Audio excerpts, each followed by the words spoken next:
Hey there, Bears fans. We're back with another exclusive update on our Chicago Bears. Before we dive into all the latest news, make sure to hit that subscribe button and give us a thumbs up.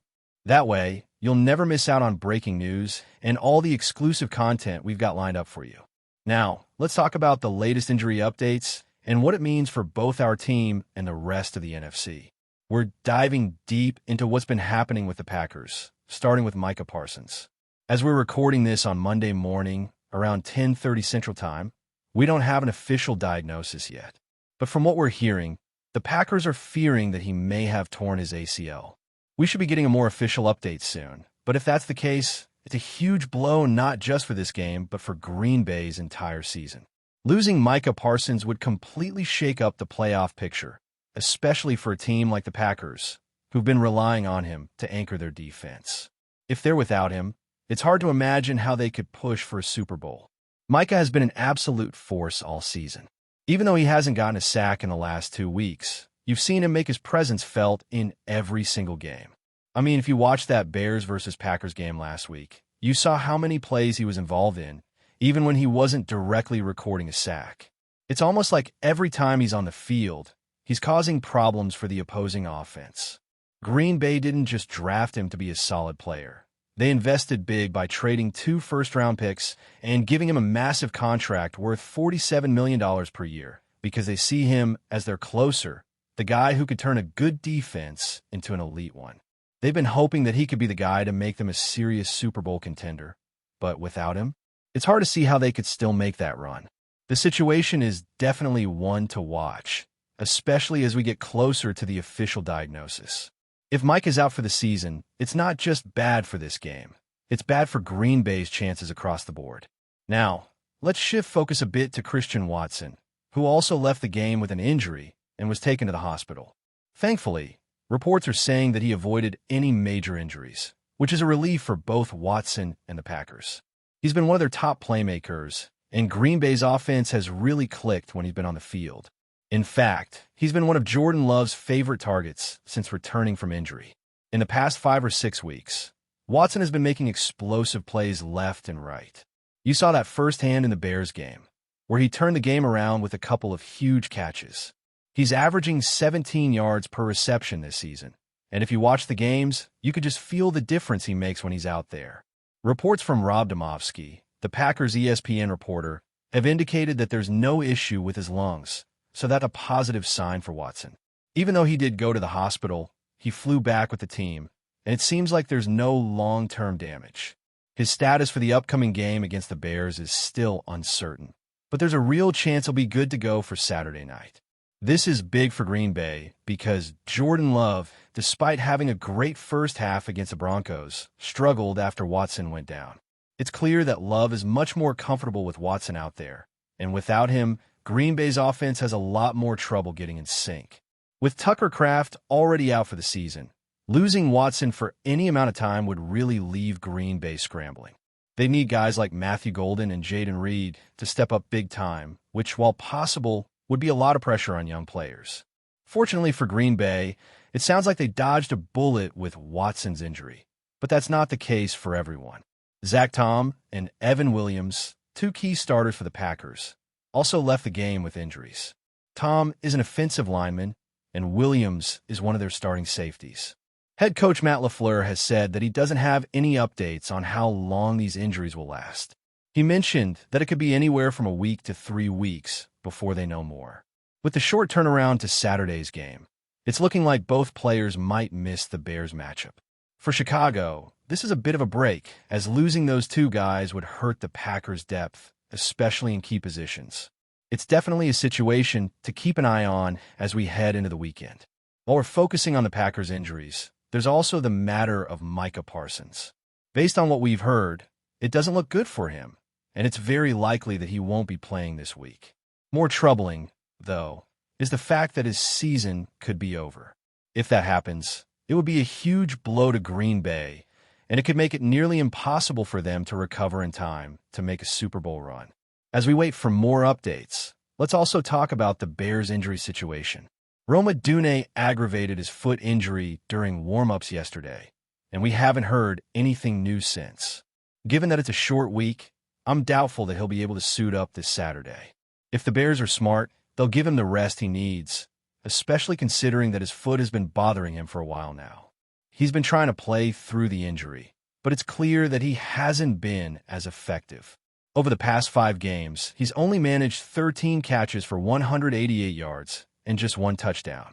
That's a far cry from his earlier performances in the season, and the injury is likely a big part of that drop in production.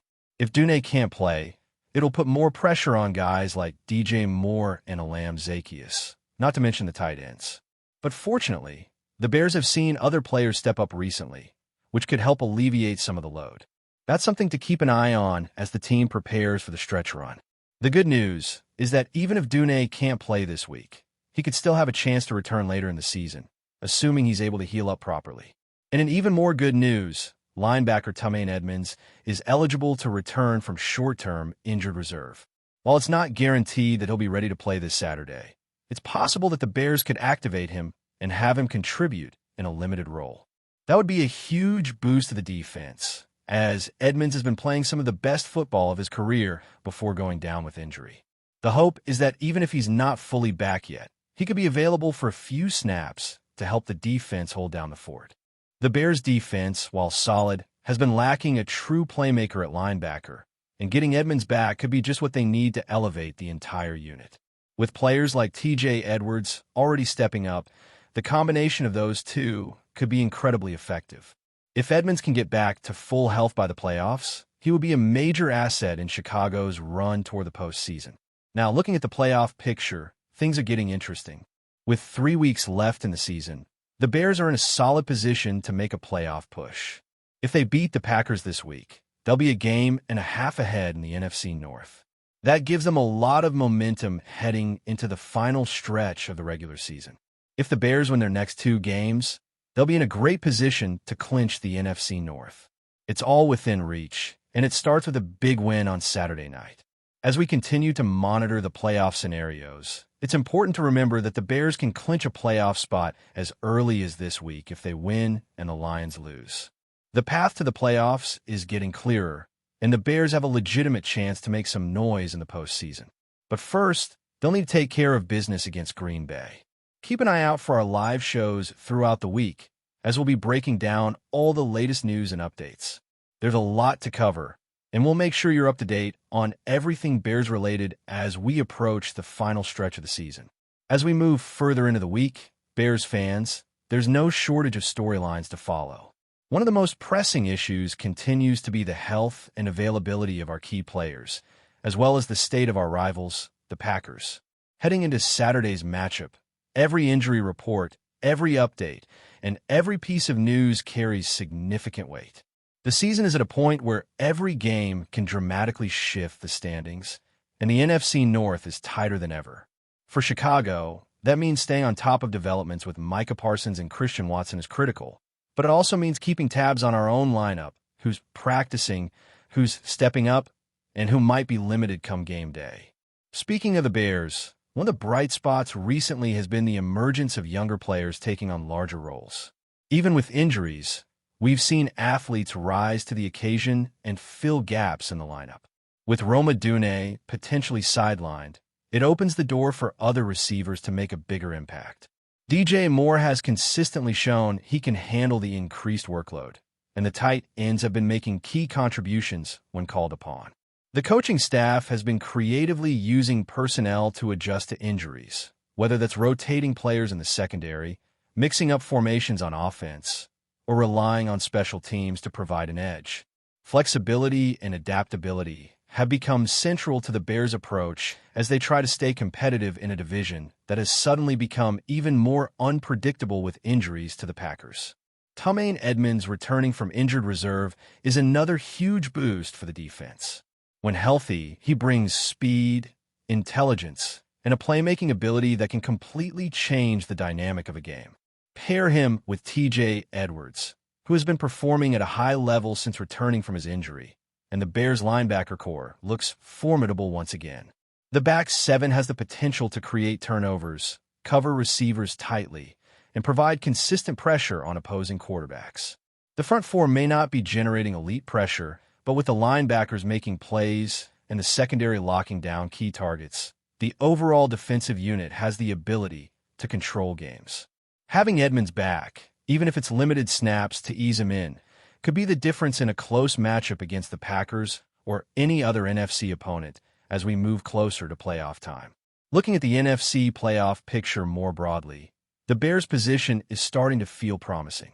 A win over Green Bay could put them a game and a half ahead in the division, creating momentum that's critical with only a couple of weeks left in the regular season. The magic numbers are simple but powerful. Win, and the path toward clinching the NFC North becomes clearer. If the Bears can maintain focus, stay healthy, and continue executing on both sides of the ball, they are in a strong position to not just make the playoffs, but potentially enter as a top seed. The pressure, however, is real. Green Bay will come in desperate to regain control, even with key injuries. That's why monitoring updates like Parsons' status and Watson's potential return is so important. Every piece of news has immediate implications for strategy, game planning, and player rotations. On offense, Chicago has been finding ways to remain balanced, even with limitations in the receiving core. Justin Fields continues to grow into his role as the team's leader, showing maturity in reading defenses and making decisions under pressure. His connection with DJ Moore has been a highlight, especially in games where other targets have been limited due to injury. Fields has also been making strides in his mobility and decision-making, keeping defenses guessing and opening up opportunities for the running game. The Bears' offensive line has been tested repeatedly, particularly when facing elite pass rushers like Micah Parsons, and it will be crucial that they protect Fields this Saturday. Every pocket, every assignment, and every block will need to be executed perfectly if the Bears hope to take control of the game early. Speaking of the running game, the Bears have seen a mix of production that has kept defenses on their heels. When Tremaine Edmonds returns in any capacity, it will add a new dimension to the offense. His ability to contribute both in running and receiving plays out of the backfield makes the Bears harder to defend. The team has also been utilizing creative schemes and misdirection to maximize the effectiveness of its skill players. Even when primary options are limited, Chicago has shown a knack for finding ways to move the chains, score points, and stay competitive in high-pressure situations. It's this ability to adapt that could make a significant difference against a Green Bay team that will likely be facing its own challenges on both sides of the ball. Before we continue, don't forget to subscribe to our channel and give this video a like. Your support helps us keep bringing you the latest updates on our Chicago Bears. And don't be shy. Drop your thoughts on the news in the comments below. The atmosphere around the Bears' locker room has taken a sudden and dramatic turn, in what can only be described as a shockwave for fans and insiders alike. Head coach Ben Johnson did not mince words in a recent, off-the-cuff remark that has immediately set tongues wagging across the league. He's out. He's not playing for me anymore. Johnson reportedly said, leaving teammates, analysts, and supporters scrambling for context. While the Bears have had their share of on-field ups and downs this season, such a blunt declaration from the helm is rare, even in the high-pressure world of professional football. Speculation is already mounting about what could have triggered such a decisive move. Was it a clash of personalities? A disagreement over strategy? Or perhaps something deeper simmering behind closed doors? Sources close to the team hint that tensions have been building for weeks, with whispers of locker room disputes and practice ground altercations now gaining more credibility in light of Johnson's statement. Fans are torn between shock and curiosity. Social media is ablaze with theories. Some believe the move is purely tactical, a shake-up designed to send a message to the squad. Under Johnson, certain behaviors or performances will not be tolerated. Others suspect that this could be the beginning of a longer saga, one that may involve trades, benchings, or even bigger upheavals in the Bears roster. The player in question, known for both talent and occasional controversies, has yet to issue a public comment, fueling speculation even further. From sports talk radio to fan forums, everyone seems to have a theory. Analysts point out that Johnson has never been shy about taking a hard line with his team, but even by his standards, this feels unusually severe. Could this be a calculated power move to assert control? Or is it an emotional reaction that will later be walked back? One thing is certain. The Bears season narrative has just been rewritten overnight.